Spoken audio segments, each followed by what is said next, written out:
Hello student, good luck class में आपका स्वागत है। और आज हम बताने जा रहे हैं क्लास 10 पहले वास्तविक संख्या।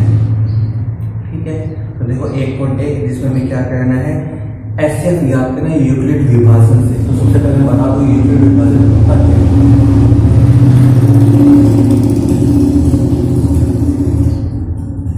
यूक्लिड विभाजन एल्गोरिथम होता क्या है। तो हमारे छोटे क्लास में ये चलता था, भाज्य बराबर में भाजक इंटू में भागफल प्लस में क्या चलता था, शेषफल। ठीक है ना। अब भाज्य भाजक ये होते क्या है, मान लो मैंने साथ में 2 का भाग दिया है, 3 पे जाएगा, 1 शेष बच गया। तो जिसका भाग दिया जाता है ये तो होता है भाजक। ठीक है ना। जिसमें भाग दिया जाता है ये होता है भाज्य। ये आप लोगों को पता ही है, ये भागफल होता है और जो बचता है वो शेषफल होता है। ठीक है ना। जिसमें भाग दिया जाएगा वो भाज्य होगा, जिसका भाग दिया जाएगा भाजक होगा, जो आएगा भाग देने पे भागफल होगा, जो बचेगा वो शेषफल होगा। तो यहाँ भाज्य को तो ए से दर्शा दिया जाता है, भाजक को बी से, भागफल को क्यू से और शेषफल को आर से, जिससे अपना बन जाएगा बी क्यू प्लस आर बन जाएगा। ठीक है ना। और शेषफल का जो मान है हमेशा इससे क्या होगा,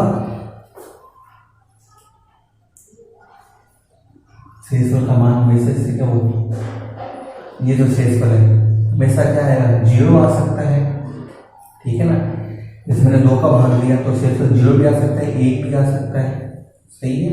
फिर 2 नहीं है, मेरा कहने का मतलब है कि शेषफल हमेशा जिसका भाग दिया जाएगा उससे हमेशा क्या होगा, छोटा होगा। ठीक है। आर का जो मान है वो क्या होगा, 0 हो सकता है। ठीक है ना। या 0 से बड़ा हो सकता है, लेकिन बी से क्या होगा, छोटा। बी मतलब भाजक से क्या होगा, छोटा होगा। लेकिन अब इसकी सहायता से क्या निकालना है, एचसीएफ निकालना है। एचसीएफ शॉर्टकट में बोलते हैं मैथ है, और नाम होता है इसका महत्तम समापवर्तक। यूक्लिड विभाजन निकालना है भाग विधि से। तो देखो इस विधि से हम एचसीएफ कैसे निकालें, जैसे पहला सवाल है आपका। ठीक है ना। उसको लेके चलता हूँ और इसकी सहायता से हम एचसीएफ निकालते तो ध्यान दें कैसे निकालना है हमें एचसीएफ। तो मैं पहले का पहले लेके चलता हूँ, जैसे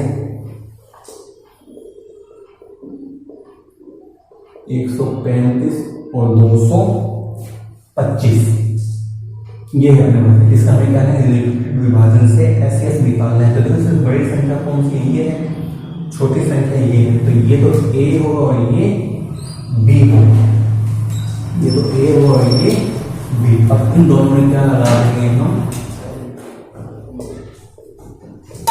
यूक्लिड विभाजन एल्गोरिथम, जो कि क्या होता है, a इक्वल बी को प्लस ए हमेशा बड़ी संख्या होगी। तो a का मान तो 225, b का मान 135। क्यों क्या बताया, भागफल, जो कि कब आएगा, जब 225 में हम 135 का भाग देंगे। 135 का भाग देंगे, 135 एकम 135, 135 10 2 एकम तो ज्यादा हो गया, यदि 1 पे ही जाएगा तो 135 एकम 100 घटाएंगे तो कितना आ जाएगा, 90। अब तो नहीं जाएगा ना अपना भाग, तो इसको हम यही छोड़ देंगे। भागफल अपना 1 आ गया, शेषफल 90 आ गया, शेषफल मान 0 नहीं आएगा। सही है ना। शेषफल का मान 0 नहीं है, तो यानी इसका मतलब ये है सवाल कंप्लीट नहीं हो रहा है। सवाल कंप्लीट हो जब शेषफल का मान 0 आ जाए तो हम क्या करेंगे, वापिस से लगाएंगे यूक्लिड विभाजन। अब लगाएंगे इसमें भाजक और शेषफल में। ठीक है ना। 135 और 90 में लगा देंगे हम यूक्लिड विभाजन वापिस से a equal B Q plus R. A का मान क्या हो जाएगा, 135 जो बड़ी संख्या है, बी का मान क्या हो जाएगा 90, और क्यू वही 90 में किसे भागेंगे 135 में, 90 का भाग देना 135, 90 को 90 और 90 दूनी कितने हो जाएगी 180, वो ज्यादा हो जाएगा तो 90 एकम घटाएंगे कितना आ जाएगा 45 आ जाएगा, फिर भाग नहीं जाएगा, यानी भागफल कितना आ गया 1, शेषफल 45, फिर शेषफल 0 नहीं है, यानी फिर से लगाएंगे। अब किसमें लगाएंगे वही इस तरह से चलते हैं 90 और 45 में, 90 में 45 में लगा देंगे यूक्लिड। कब तक लगाना जब तक कि शेषफल 0 ना आए। अब ए का मान तो 90 हो जाएगा, बी का मान 45, वही क्यों भागफल कब आएगा तब 45 में हम 90 में 45 भाग कितने में जाएगा 45 दूनी 90। अब भागफल कितना आ गया 2, शेषफल 0। अब आ गया शेषफल 0, ठीक। और किसका भाग देने का है 45 का, इसलिए 135 और 225 का जो HCF है वो कितना हो जाएगा 35। जिस संख्या का भाग पूरा पूरा जाएगा ना वही उसका क्या कहलाएगा HCF कहलाएगा। और जब तक शेषफल 0 ना आए तब तक ये हम भाग की क्रिया दोहराते रहेंगे, ठीक है ना। इसका मैं दूसरा और बता दूँ, तीसरा तो इसके जैसे दूसरे में बच्चे गलती करते हैं, देखो ध्यान से, वही कहीं कहीं लेकिन गलती नहीं करते हैं।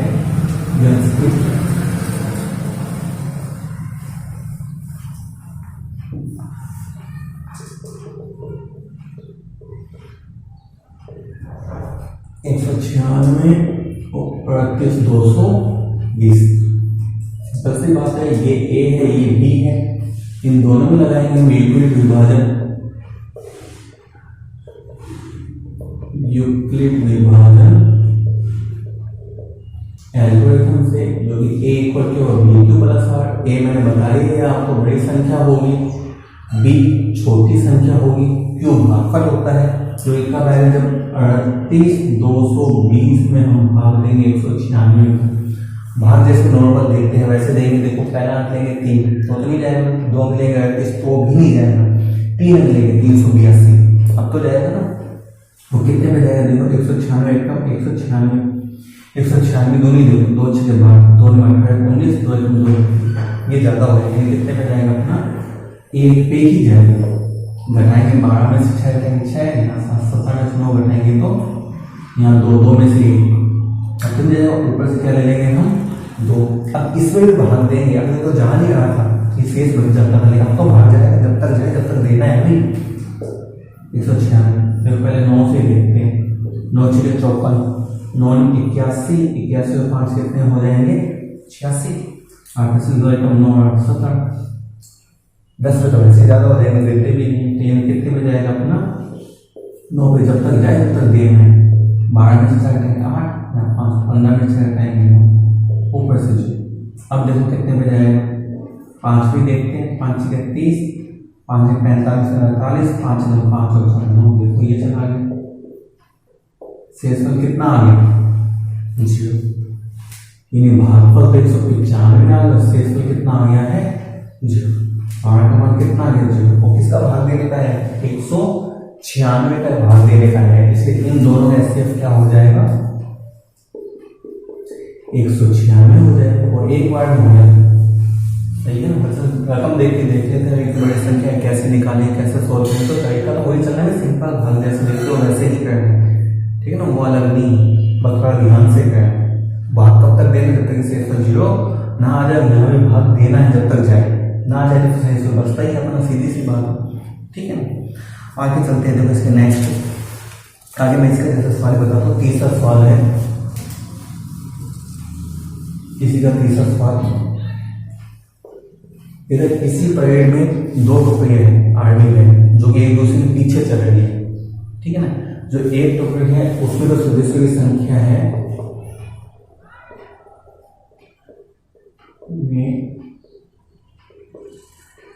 सदस्यों की संख्या उसमें तो है 616,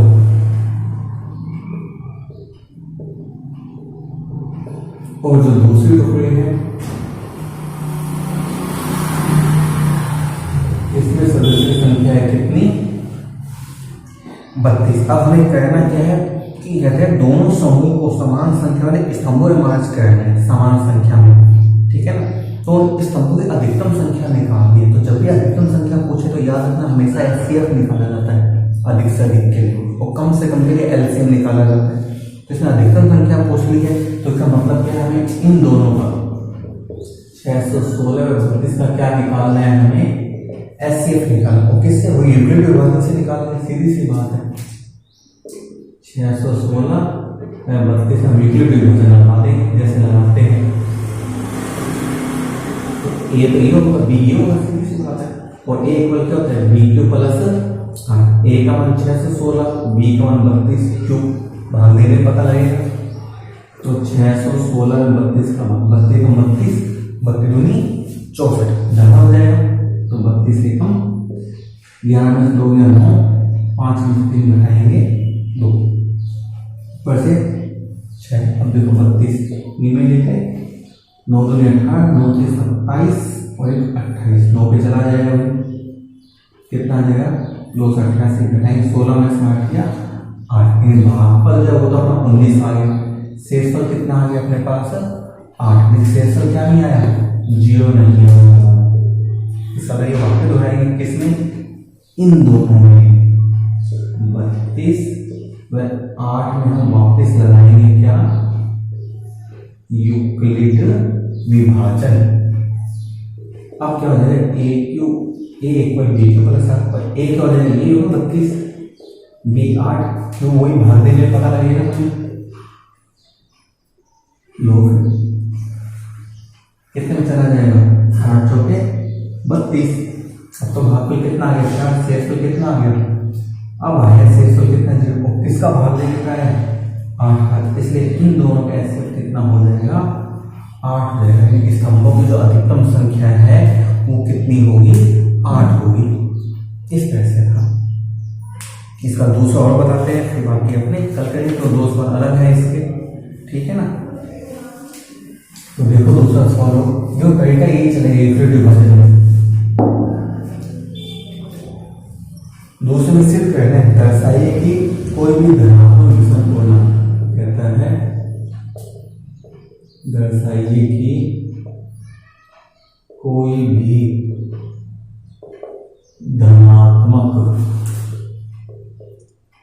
विषम पूर्णांक 6q + 1 या 6q + 3 या 6q + 5 के रूप का